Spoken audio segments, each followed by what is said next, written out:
Donc j'ai préparé, qui a fait a priori l'unanimité, sous forme d'un risotto. Donc j'ai travaillé les pommes de terre avec une base aromatique et après j'ai rajouté dedans du potimarron que j'ai fait pré-cuire avec du curcuma pour donner toute cette saveur un petit peu d'épices.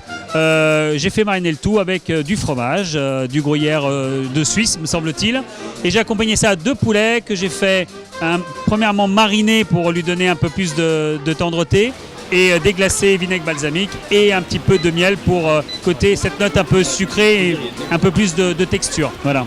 J'ai fait 2 concours, c'était mon 2e concours dans mon parcours de cuisinier, on va dire, amateur. Et voilà, on a vraiment un sentiment d'avoir fait l'unanimité, d'avoir fait quelque chose qui a plu. Parce qu'aujourd'hui, pour moi, la cuisine, c'est vraiment un acte de séduction au sens large du terme. C'est séduire sa famille, ses amis, ses parents, ses potes qui viennent manger. On met toujours du cœur et de l'amour à cuisiner. Et aujourd'hui, à travers ça, je me dis que j'ai séduit voilà, des gens qui étaient de passage, qui étaient là, qui étaient venus goûter. Et que j'ai réussi à capter leur attention avec un produit qui a pu plaire au maximum de personnes. Donc, fierté. Si j'ai 2 choses que j'aime, bizarrement, c'est la cuisine et la télé. La télé, la radio, enfin tout ce qui est un peu au niveau du média, de l'échange. Et je me suis dit qu'on ne pouvait pas concilier les deux. Et du coup, dans mon parcours, j'ai fait une première émission de télé donc, sur le dîner presque parfait, spécial séduction d'ailleurs. Et du coup, je me suis rendu compte que je pouvais cuisiner et je pouvais être, sans jouer un rôle, sans faire de cinéma ou quoi que ce soit, d'être moi-même et partager cette passion-là à l'image. Donc voilà, j'adore ça, donc j'essaie de le cultiver un peu. Et aujourd'hui, voilà, j'étais vraiment dans mon élément, même si on a toujours une pointe de stress qui met la pression, qui met un petit peu ce côté où on va être meilleur, on va donner le meilleur de soi-même. Donc du coup, c'est ça, voilà, c'est ça qui aujourd'hui m'a vraiment motivé, boosté à venir jusqu'à Divonne pour concourir. Je suis venu avec une amie qui est fan de cuisine, donc on s'est motivé à 2 pour venir.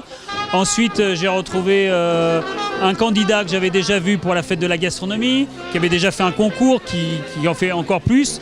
Et du coup, on recroise à peu près les mêmes gens qui ont la même passion et on se retrouve. Et pendant le moment cuisine, on est en solo. Mais après, voilà, qui a gagné, on est content de celui qui a gagné. La dernière fois, Grégory avait gagné.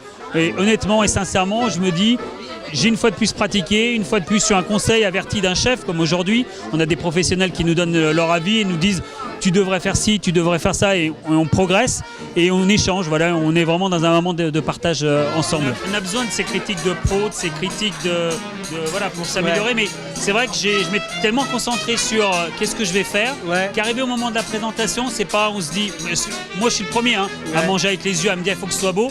Et je me dis, qu'est-ce que je vais faire? J'ai la volaille. Après, j'ai vu la praticité, c'est-à-dire que manger sur une petite assiette, ça aurait été plus joli. Mais du coup, on en met de partout parce que ça va couler. Donc c'est plus pratique à manger comme ça, mais c'est moins joli. Mais bon, à travailler. J'ai décidé d'être un serial cooker. Je l'ai mis sur ma page Facebook et à partir de maintenant, voilà, je serai un serial cooker.